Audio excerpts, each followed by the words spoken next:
না, এই প্রার্থনায় প্রত্যেককে প্রভু যীশু খ্রিস্টের নামে ধন্যবাদ এবং কৃতজ্ঞতা আমি অর্পণ করি।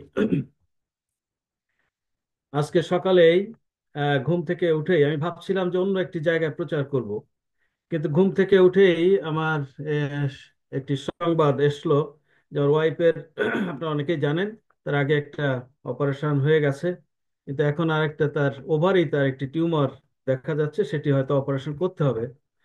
তাই আমি চিন্তা করলাম যে আমাদের জীবনে মাত্র কয়েকদিন আগে আমি এই অংশটা আমি প্রচার করেছি গত সোমবারে। তো দেখলাম এটি আমাদের প্রত্যেকের জীবনের একটি প্রয়োজন, এবং এই বর্তমান সময়ে এই প্রয়োজনটা খুব বেশি।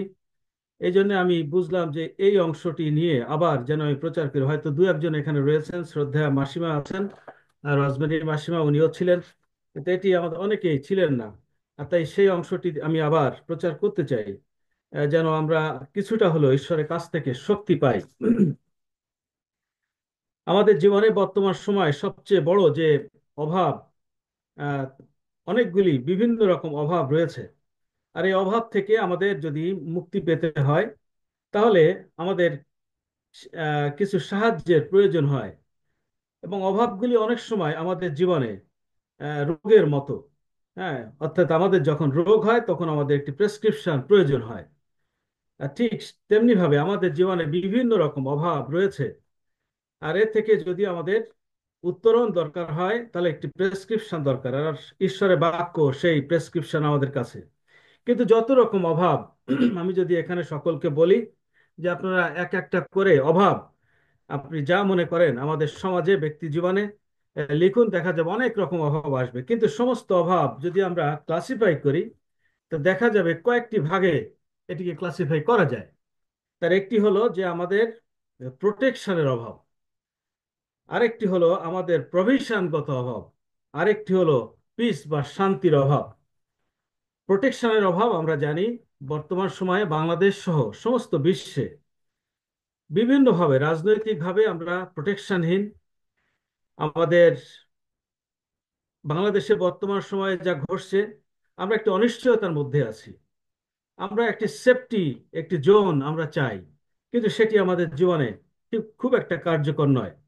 আমরা যদি তুলনা করি যে কিভাবে দ্রব্য মূল্যের, কিভাবে বেড়ে যাচ্ছে, আমাদের আহার বস্ত্র দৈনন্দিন জীবনে যা কিছু প্রয়োজন তার একটি অভাব দেখা দিয়েছে। এবং একই সঙ্গে যখন প্রোটেকশন এবং দৈনন্দিন জীবনের যে প্রভিশন আমাদের যা প্রয়োজন তার যদি অভাব থাকে, তা নিশ্চয়ই সেখানে শান্তির অভাব থাকে। আর তাই আমাদের এই অভাবের জন্য যা প্রয়োজন, তিনটি জিনিস আমাদের প্রয়োজন। একটি হলো প্রোটেকশন, আরেকটি হলো প্রভিশন, আর আরেকটি হচ্ছে পিস। তিনটি পি। আর এই বিষয়টি যদি আমরা আলোচনা করি, পবিত্র বাইবেলে খুব ভালো একটি প্রেসক্রিপশনে রয়েছে, আর তা হলো গীত সংহিতা 23। আজকে যিনি গান করছিলেন আমরা যদিও খুব বেশি ভালো শুনতে পারিনি, কিন্তু ঈশ্বরের ধন্যবাদ দেই যে এই তালন্ত তার মধ্যে রয়েছে। অত্যন্ত সুন্দরভাবে তিনি গান করছিলেন। আর আমার কানে একটি শব্দ আসলো প্রথম গানের ধরনীটা, যে ভুবন ভরা বীণা বাজায় ঈশ্বর। সমস্ত পৃথিবীতে তিনি বীণা বাজিয়ে চলেছেন। কিন্তু আমরা জানি যে সাধু দাউদ তিনিও বীণা বাজাতেন এবং ভালো একজন বীণা বাদক ছিলেন। এবং সাধু দাউদের জীবনে অনেকগুলি গুণ ছিল। তিনি একজন লেখক ছিলেন, একজন কবি ছিলেন, একজন গায়ক ছিলেন। তিনি ইনস্ট্রুমেন্ট তিনি বাজাতে পারতেন। তিনি রাজা ছিলেন। খুব চ্যালেঞ্জিং জীবন তিনি লিড করেছেন এক সময়। মৃত্যুর উপত্যকা দিয়ে তিনি গমন করেছেন। তিনি একজন ভাওবাদী ছিলেন, তিনি যাজক ছিলেন, এবং সর্বোপরি তিনি ঈশ্বরের ভালোবাসার একজন মানুষ ছিলেন। সাধু দাউদের এই 23 গীত, এটি সরাসরি আমরা দেখতে পাই যে এটি দাউদের সঙ্গীত, অর্থাৎ এটি একটি গান। তিনি একজন গীতিকারক ছিলেন।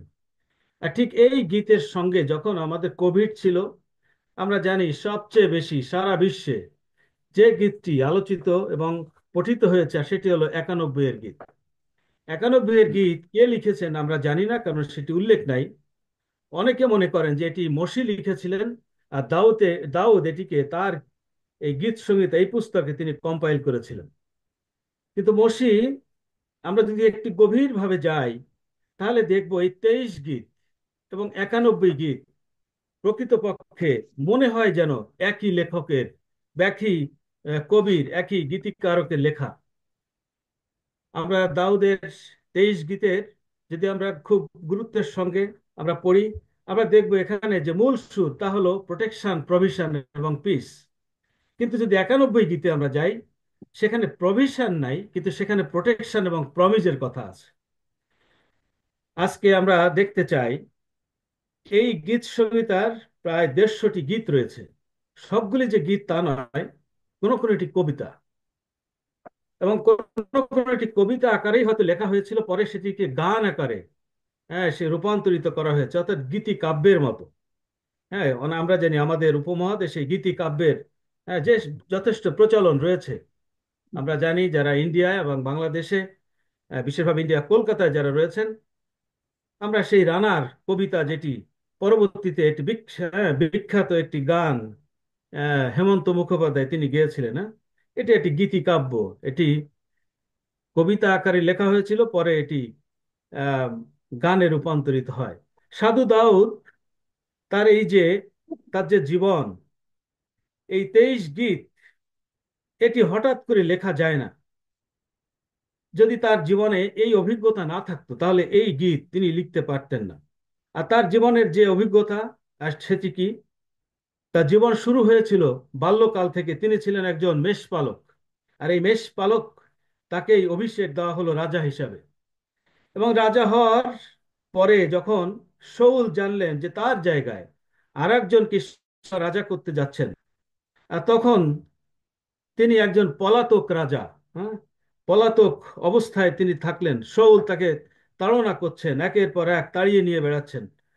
এবং আমরা জানি যে তিনি ছিলেন ঈশ্বরের খুব ভালোবাসার একজন মানুষ, হ্যাঁ, যার মাথায় সেই তৈলাভিষিক্ত করে তাকে রাজা করা হয়েছিল। তিনি অনেক গীত লিখেছেন যেখানে প্রভু যীশু খ্রিস্টের বিষয়ে, তার মৃত্যুর বিষয়ে, তার রাজত্বের বিষয়ে তিনি ভববাণী বলেছেন। অর্থাৎ সাধু দাউদ একজন ভববাদী, এবং তিনি যাজকও ছিলেন।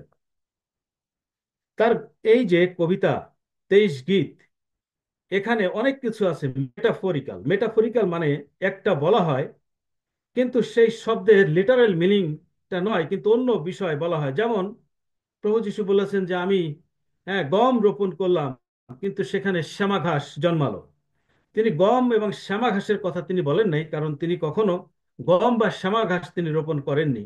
কিন্তু তিনি অন্য একটি বিষয় তিনি বলতে চেয়েছেন, আমরা জানি সেটি কি। রূপ মেটাফোর হলো একটি রূপক ধর্মী, এবং অনেক কবিরা বিভিন্ন রকম সেই রূপক ধর্মী অনেক কিছু লেখেন। অনেক সময় হ্যাঁ বলা যায় যে যখন সূর্য ডুবতে থাকে, অনেক কবি লিখেছেন যে এই সূর্য ডোবা আকাশের বুকে সূর্যের এই ডুবে যাওয়ার এই চিহ্ন অনেক সময় মনে হয় কোনো গ্রাম্য, হ্যাঁ, সেই বধূর কপালের সিঁদুরের টিপের মতো। অর্থাৎ এটি মেটাফরিক্যাল, এটা কবিরা অনেক সময় লেখে। কিন্তু সাধু দাউদ যে ধরনের কবি, এই কবি সম্পূর্ণ ভিন্ন। তিনি অ্যাজ ইউজুয়াল কোনো নেচার বা কোনো মানুষ, অন্য কোনো কিছু তিনি লেখেন নাই। তিনি যা কিছু লিখেছেন ঈশ্বরের গৌরবের জন্য। আর এই একের পর এক আমরা আজকে চেষ্টা করি বা দেখি যে এই 23 গীতে এখানে তিনি কি বোঝাতে চেয়েছেন। আমাদের বর্তমান জীবনের যে অভাব, অভিযোগ, যে প্রোটেকশনের অভাব, দৈনন্দিন জীবনের বিভিন্ন প্রকার যে অভাব এবং অশান্তি, আমাদের সুস্থতার একটি অভাব, বিভিন্ন প্রকার মানুষ প্রতারণার শিকার হচ্ছে, মানুষের জীবনে সেই নিরাপত্তাহীনতা, এখানের প্রেসক্রিপশনটা কোথায় রয়েছে। এবং 23 গীত, ওই যা বলছিলাম, এটি সাধু দাউদের খুব ম্যাচিওর্ড অবস্থায়, খুব ম্যাচিওর্ড অবস্থায় এই গীত লেখা। এটি ইম্যাচিওর্ড অবস্থায়, ঈশ্বর সম্পর্কে যার বাস্তব জ্ঞান নাই, বা সেই অবস্থার মধ্য দিয়ে যিনি যান নাই, তার পক্ষে এই ধরনের শব্দ ব্যবহার করা সম্ভব নয়। আর প্রথম যে পদটি আমি পড়ছি, এবং সদাপ্রভু আমার পালক, আমার অভাব হইবে না। আজকে যে গানটি আমরা শুনছিলাম, ভুবন ভরা বীণা বাজায়, দেখেন প্রত্যেকটি পদ গাওয়ার পরে তিনি বারবার ভুবন ভরা বীণা বাজায়, বারবার তিনি আসছিলেন এবং এই ভুবন ভরা বীণা বাজায় প্রত্যেকটি লাইনের, প্রত্যেকটি পদের সঙ্গে খুব মিলে যায়। ঠিক একইভাবে এই সদাপ্রভু আমার পালক, এই যে অংশটুকু, আপনি যদি প্রত্যেকটা দুই তিন, এখানে ছয়টি পদ আছে, এর প্রত্যেকটার আগে যদি লাগিয়ে দেন, দেখবেন যে এটা মিলে যাচ্ছে। যে সদাপ্রভু আমার পালক, আমার অভাব হইবে না। সদাপ্রভু আমার পালক, তিনি তৃণভূষিত চরানিতে আমাকে শয়ন করান। সদাপ্রভু আমার পালক, তিনি বিশ্রাম জলের ধারে ধারে আমাকে চালান। এইভাবে যদি সদাপ্রভু আমার পালক, এটি হলো মূল সুর। ঠিক যেমন ভাবে এই ভুবন ভরা বীণা বাজায়, এরই মতো একটি অংশ এখানে সাধু দাউদ গীতিকার, হ্যাঁ, তিনি এই সদাপ্রভু আমার এটিকে তিনি ব্যবহার করেছেন, যেটিকে প্রত্যেকটি পদের প্রথমে আপনি বসিয়ে দেন, দেখবেন এটির অর্থ বহন করছে এবং কেন তিনি পালক সেটি চলে আসে এই অংশে। এই সদাপ্রভু যে আমার পালক, আমরা জানি অনেক সময় কোনো কিছু যখন লেখা হয়, এই লেখার শেষে গিয়ে একটি কনক্লুশন দেওয়া হয়, কিন্তু গানের কিন্তু অনেক সময় এর কনক্লুশন প্রথমে দিয়ে শুরু করা হয়, ধরনীটা। ঠিক একইভাবে এটা যে একটি আসলে গান, সেটি বোঝা যায় যে কনক্লুশন প্রথমে দিয়ে এটিকে লেখা শুরু হয়েছে। দ্বিতীয় যে পদ সেখানে বলছে, তিনি তৃণভূষিত চরানিতে আমাকে শয়ন করান, তিনি বিশ্রাম জলের ধারে ধারে আমাকে চালান। কে? সেই সদাপ্রভু যিনি পালক। হ্যাঁ, তৃণভূষিত চরানিতে শয়ন করেন, তার মানে হলো এই যে একজন খুব দস্তুর, খুব এক্সপেরিয়েন্সড একজন মেষপালকের পক্ষে এটি লেখা সম্ভব। সাধু দাউদ হয়তো তার মধ্য বয়সে, তিনি বাল্যকালে যখন তিনি মেষ চড়াতেন, সেই বেথলেহেমের সেই মাঠে, সে তখন তিনি মনে করছেন সেই কথা, যে যেভাবে তিনি মেষ চড়াতেন, মেষ তিনি সেখানেই চড়াতেন যেখানে মেষদের খাবার আছে। মেষদের কখনো কষ্ট করার প্রয়োজন হয় না। যদি মেষরা সেখানে শুয়ে পড়ে, শুইলে দেখবে তার চতুর্দিকে ঘাস, এমন চড়ানি যে তার সেই চড়ানিতে তৃণভূষিত একেবারে চতুর্দিকে ঘাসে পরিপূর্ণ। সেখানে তিনি এই মেষদের তিনি সেখানে চড়াতেন। আর বিশ্রাম জল হলো এমন, আমরা চিন্তা করতে পারি যে সাগর বা নদীর, ছেড়ে দেওয়া নদী বা সাগরের জলে একটা ঢেউ থাকে, হ্যাঁ, অথবা ঝর্ণার জল বয়ে যায়। কিন্তু যদি আমরা তুলনা করি একটা লেকের পানি অথবা পুকুরের পানি, সেখানে ঢেউ নাই, কোনো স্রোত নাই। এবং প্রকৃতপক্ষে এই মেষ কখনো এই জলধারার পানি তারা কখনো পান করে না, বা জল তারা পান করে না। তারা একেবারে নীরব নিথর জলে গিয়ে, আপনারা দেখবেন যাদের বাড়িতে ছাগল অথবা এই মেষ, এই ধরনের এই প্রজাতির যে প্রাণীগুলি আছে, তারা খুব নীরব নিথর সেই জল তারা পান করে, কারণ এটি তাদের স্বভাবের অংশ। আর একজন মেষ পালক, তাকে এটি জানতে হয়, যেখানে সেখানে তার মেষকে নিয়ে গেলে সে জল পান করবে না, অথবা শুষ্ক ভূমিতে যেখানে সে তৃণভূষিত নয়, সেই রকম জায়গায় তিনি মেষ নিয়ে যাবেন না। নিশ্চয় একজন প্রকৃত মেষপালক সেখানে মেষ নিয়ে যাবেন যেখানে সেই তৃণ আছে, যেখানে জলটা খুবই শান্ত। অর্থাৎ ঈশ্বর হলেন তেমন, সদাপ্রভু তেমনই পালক, যারা তাকে পালক হিসাবে গ্রহণ করে তিনি তাদেরকে সেই রকম জায়গায় তিনি চড়ান, সেই রকম জায়গায় তাদের ক্ষুধা এবং তৃষ্ণা নিবারণের সেখানে তিনি নিয়ে যান, বা সেগুলি সে প্রভিশন, দৈনন্দিন জীবনের যে প্রভিশন, সেটি তিনি তাদেরকে দান করেন। কিন্তু কখন একটি শর্ত রয়েছে, যদি সদা প্রভু আমার পালক এই অভিজ্ঞতা থাকে, অথবা সদা প্রভুকে আমি পালক হিসাবে গ্রহণ করি, অর্থাৎ আমি তার পালের চরানির মেষ, আপনি আমি তার পালের মেষ যদি হতে পারি। তিন পদে তিনি বলছেন যে তিনি আমার প্রাণ ফিরাইয়া আনেন, তিনি নিজ নামের জন্য আমাকে ধর্মপথে গমন করান। তিনি আমার প্রাণ ফিরাইয়া আনেন। এখানে আমরা দেখি যে গীতসংহিতা 103-এর যে গীতটি রয়েছে, এই 103-এর গীতের যে মূল যে শব্দ সেটি হলো প্রাণ। হ্যাঁ, এটি শুরু হয়েছে, হে আমার প্রাণ সদা প্রভু ধন্যবাদ করো, হে আমার অন্তরস্থ সকল তাহার পবিত্র নামের ধন্যবাদ করো। হে আমার প্রাণ সদাপ্রভু ধন্যবাদ করো। বারবার দেখবেন এই প্রাণের কথাটি আসছে। কার? সদাপ্রভু ধন্যবাদ করো। কিসে? আমার প্রাণ, আমার অন্তরাত্মা, হ্যাঁ, আমার অন্তরাত্মা সদাপ্রভুর ধন্যবাদ করো, কারণ কি তিনি আমার প্রাণ ফিরে আনেন। যিনি প্রাণ দিয়ে থাকেন তিনি প্রাণ ফিরে আনেন। আমরা গানে অনেক সময় করি, তুমি প্রাণ দিয়ে না, প্রাণ কিনেছো। প্রভু যিশু তিনি আমাদের প্রাণ কিনেছেন, আমাদের প্রাণ তিনি ফিরিয়ে এনেছেন, যেন আমরা সেই মৃত্যুর মধ্যে পড়ে না যাই। তিনি নিজ নামের জন্য আমাকে ধর্মপথে গমন করেন, সদাপ্রভু তার নিজের নামের জন্য। ঈশ্বরের তিনটি গুণের একটি গুণ হলো, মহা তিনটি গুণের মধ্যে একটি গুণ হলো তিনি ধার্মিক। হ্যাঁ, ধার্মিকতার ঈশ্বর। আর আমরা যেন তার সেই ধার্মিকতার পথে আমরা যেন চলি, তার নামের যেন গুণকীর্তন করি, সেজন্য তিনি আমাদের প্রাণ ফিরিয়ে আনেন। হ্যাঁ, আমাদের প্রাণ তিনি ফিরিয়ে আনেন। এই জন্য সাধু দাউদ বলছেন, হে আমার প্রাণ সদা প্রভুর ধন্যবাদ করো, কারণ তিনি আমাদের প্রাণ ফিরিয়ে এনেছেন। এবং সদা প্রভু ঈশ্বর তিনি একমাত্র প্রিয় পুত্র প্রভু যিশুকে তিনি দিয়েছেন, যিনি নিজের প্রাণ উৎসর্গ করে আপনার আমার প্রাণ তিনি কিনেছেন, যেন আমরা ধর্মপথে আমাদের জীবন আমরা অতিবাহিত করি। 3 পদে তিনি বলছেন, যখন আমি মৃত্যুর ছায়ার উপত্যকা দিয়া গমন করিব, তখনও অমঙ্গলের ভয় করিব না, কেননা তুমি আমার সঙ্গে সঙ্গে আছো। এটি নিশ্চয়ই বোঝা যায় যে সাধু দাউদের জীবনে একটি শান্ত সৌম্য একটি অবস্থা। এবং আমরা জানি যখন তিনি শৌলের পরে তিনি রাজত্ব গ্রহণ করলেন, যখন তিনি জিহুদার, হ্যাঁ, সেই রাজত্ব গ্রহণ করেন, পরবর্তীতে সেই ইউনাইটেড কিংডম অফ, হ্যাঁ, ইসরায়েল, দুইটি উত্তর এবং দক্ষিণ দুই অংশ মিলে তিনি ইউনাইটেড কিংডম অফ ইসরায়েলের তিনি রাজা হন। তারপরে তার রাজত্ব খুব স্থিতিশীলতায় আসে, ঠিক যেমন বিশ্রাম জলের মতো, ঠিক যেমন তৃণভূষিত একটি যেন উপচিয়া পড়া অবস্থা, এই অবস্থায়।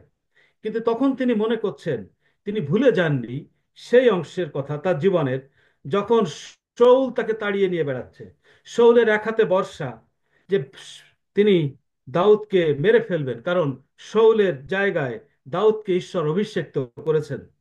এবং শৌল একদম তার পাশে, সাধু দাউদ একটি গুহার মধ্যে, আর সেই গুহার মুখে ঈশ্বর কি করলেন, সেই মাকড়সা পাঠালেন, মাকড়সা জাল বুনে দিল, যেন বুঝতে না পারে যে এর মধ্যে কেউ আছে। এটি একটি পুরাতন, হ্যাঁ, পড়ে পড়ে থাকা এবং যেটা কি কোনো ব্যবহার করা হয় না, অব্যবহৃত একটি গুহা। ঈশ্বর এটি প্রমাণ করলেন। কিন্তু সাধু দাউদ কি করলেন, আস্তে করে শৌলের কাপড়ের একটি অংশ তিনি আস্তে করে কেটে নিলেন।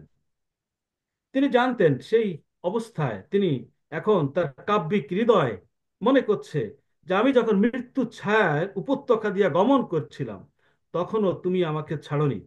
হ্যাঁ, তখনও আমি অমঙ্গলের, হ্যাঁ, ভয় করিনি, এখনো আমি করব না। কারণ এই, যখন আমি গুহার মধ্যে ছিলাম, যখন আমার জীবন মৃত্যুর মুখোমুখি, তখন তুমি আমার সঙ্গে সঙ্গে আছো। আর প্রভু যিশু মথি লিখিত সুসমাচার তার 28 অধ্যায় 20 পদে তিনি বলেছেন যে যুগান্ত পর্যন্ত আমি তোমাদের সঙ্গে সঙ্গে আছি। তাই আমাদের জীবনে যে মৃত্যুর যে একটি ভয়, যে আমাদের যে প্রোটেকশনের যে অভাব, হ্যাঁ, আমাদের জীবনে যে অমঙ্গল বিভিন্নভাবে রাজনৈতিকভাবে নেমে এসছে বা অন্যান্য বিভিন্নভাবে, এই অবস্থায়ও সাধু দাউদ বলছেন যে আমি এই অমঙ্গলের ভয় আমি করব না। ঠিক একইভাবে তিনি তার অভিজ্ঞতা দিয়ে আমাদেরকে বলছেন, আমরা যখন প্রোটেকশনের অভাবে রয়েছি, তখন আমরাও ভয় করব না। বেসিক্যালি তাই বাংলাদেশে যে অবস্থা, গোটা বিশ্বে বিভিন্ন জায়গায় যে অবস্থা, ঈশ্বর যদি প্রোটেকশন না দেন, তাহলে এই যে মৃত্যুর ছায়া প্রত্যেকটা মানুষের মাথার উপরে নেমে এসছে, এখান থেকে বেঁচে থাকার অন্য কোনো উপায় নেই। কিন্তু বিশ্বাসীর জীবনে এটি একটি বড় আশা যে তিনি, প্রভু যিশু, আমাদের সঙ্গে সঙ্গে আছেন সব সময়। এরপরে তিনি বলছেন যে তোমার পাচনি ও তোমার যষ্টি আমাকে সান্ত্বনা করে। এই পাচনি এবং যষ্টি দুটি খুব গভীর অর্থ রয়েছে। পাচনি হলো শেপচার, আর যষ্টি হচ্ছে এই শেপার্ড বা একদম মেষ পালকের লাঠি। পাচনি যদি ভালো বাংলায় বলা হয়, সেটি হচ্ছে রাজদণ্ড। আর যষ্টি যেটিকে এখানে যে অর্থে ব্যবহার করা হয়েছে, সেটি হলো একজন মেষপালকের দণ্ড।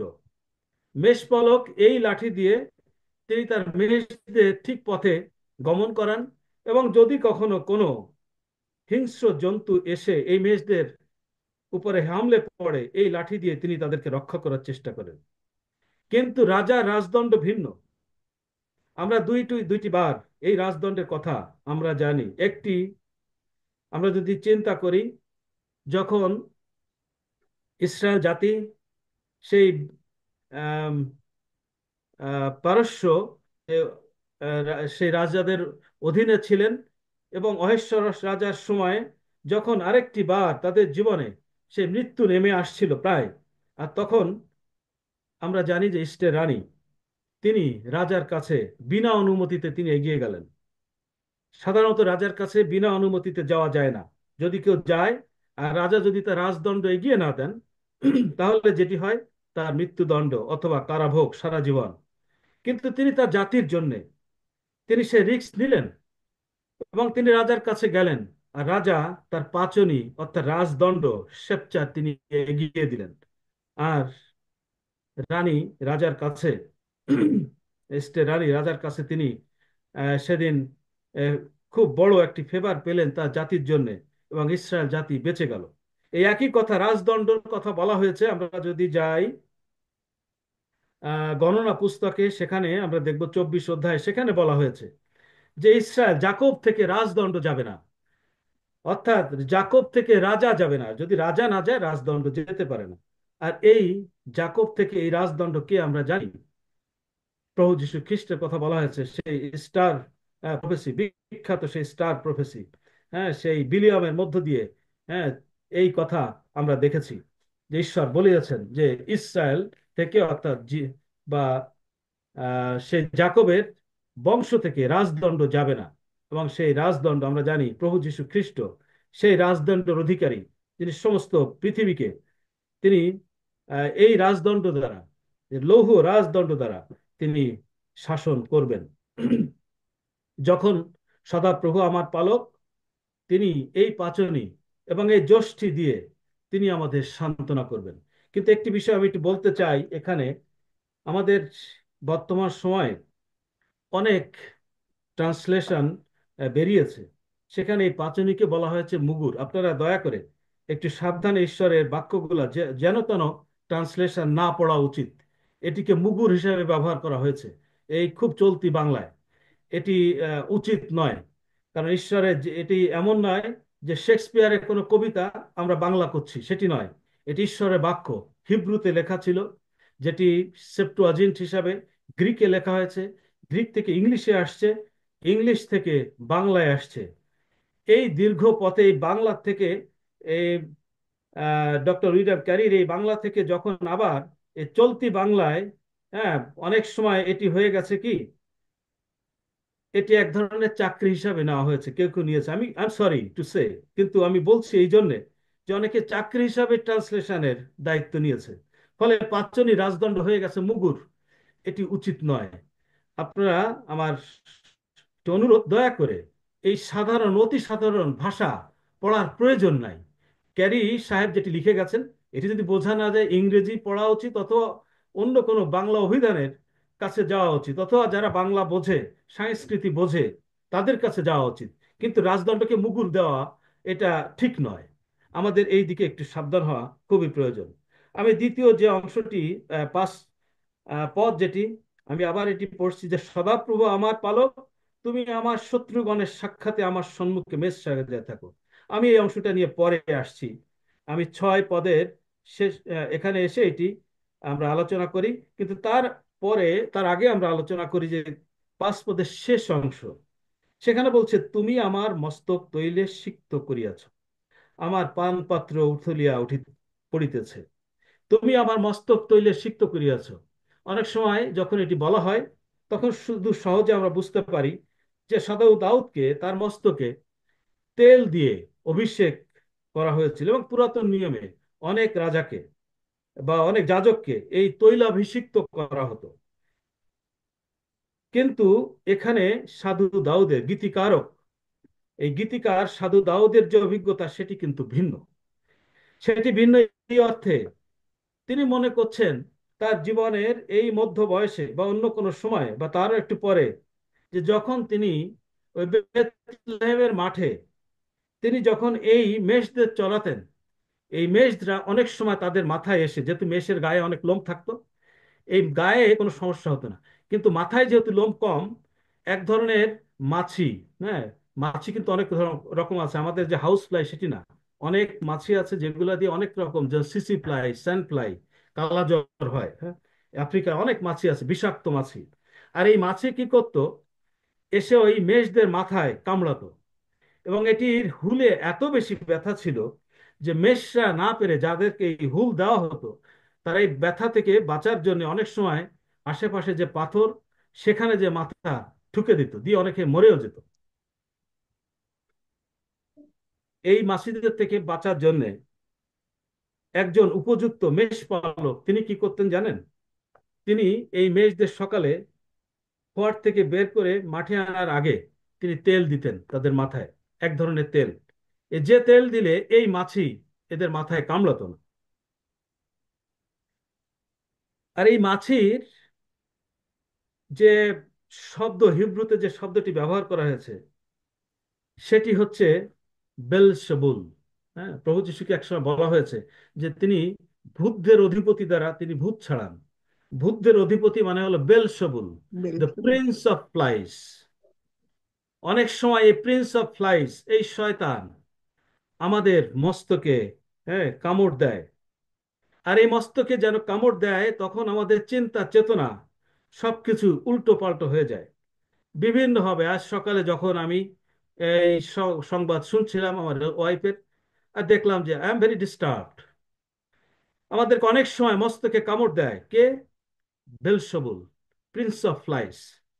আর তখন অনেক সময়, যেমন এই মেষ মাথা ঠুকিয়ে মতো, অনেক সময় আমরা বিভিন্ন ভাবে আমরা অধঃপতনে চলে যাই, ভিন্ন পথে ধাবিত হই, ধার্মিকতার পথে আমরা থাকি না। আর ঈশ্বর যখন আমাদের মেষপালক, আমরা যখন তার চড়ানির মেষ, তিনি জানেন যে এই প্রিন্স অফ ফ্লাইস, এই বেলসবুল আমাদের মস্তকে কামড় দিতে পারে, হুল ফুটাতে পারে। আর নূতন নিয়মে এই তৈলাভিষিক্ত is replaced by Holy spirit.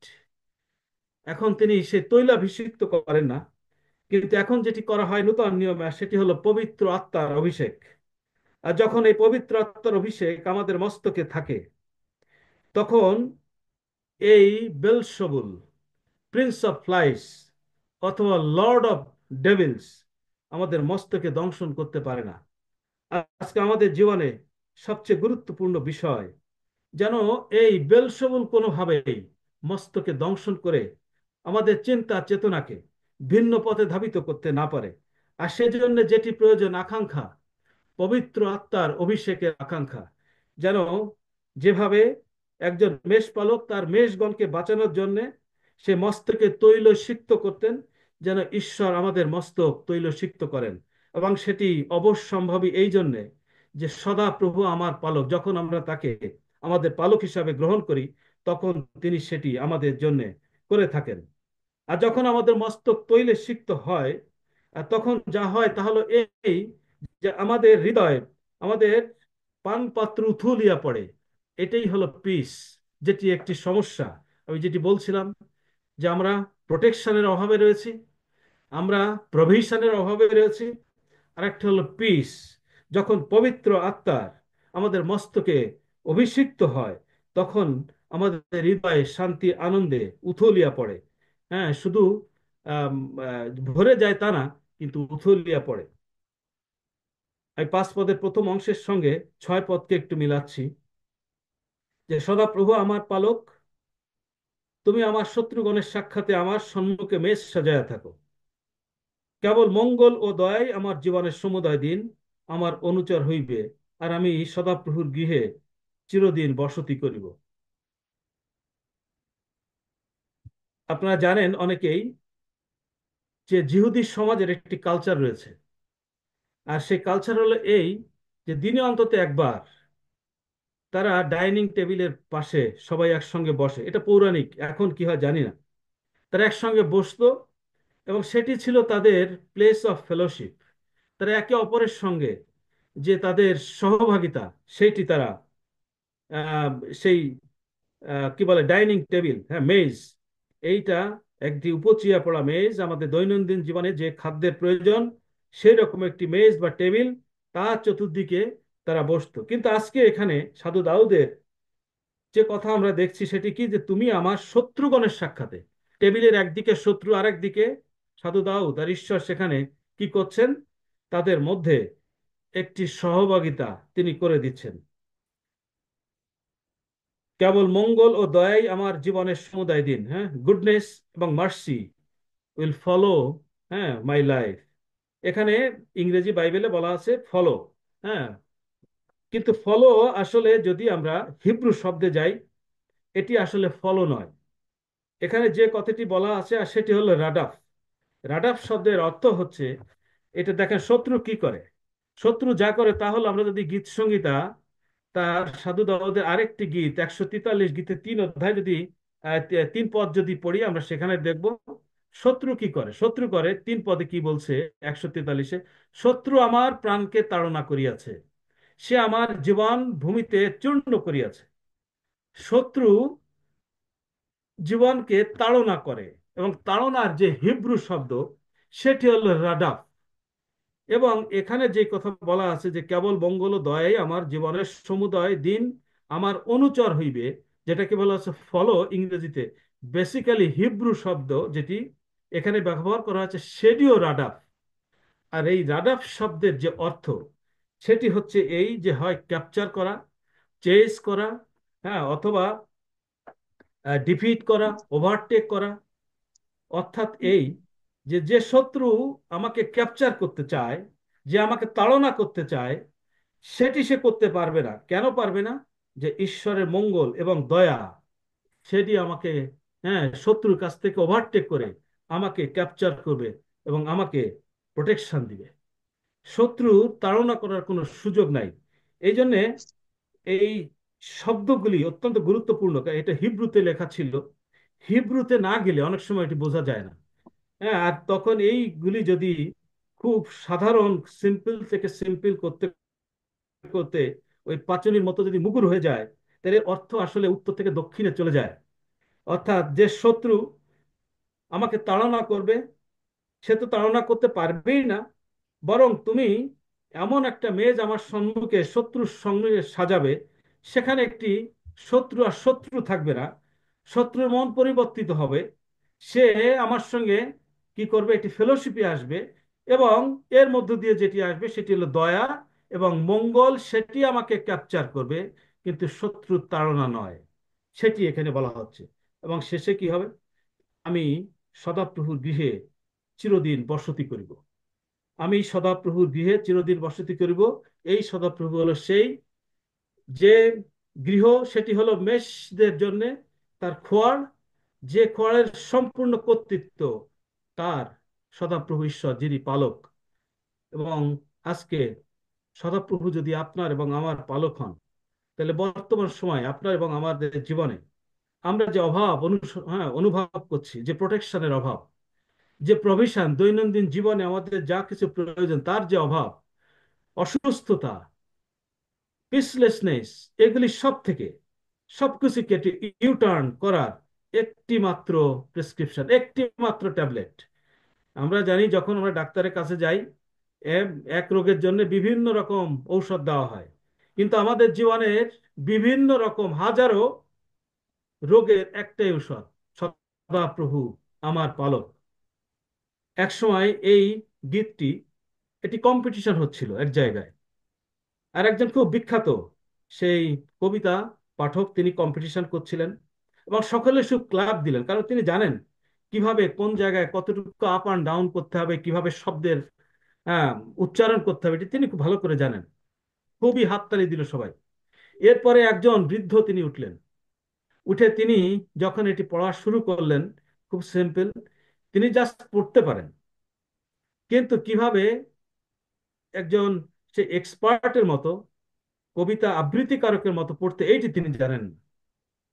কিন্তু আশ্চর্যের বিষয়, তিনি যখন পড়া শুরু করলেন, অঝরে অডিয়েন্স কাঁদছে।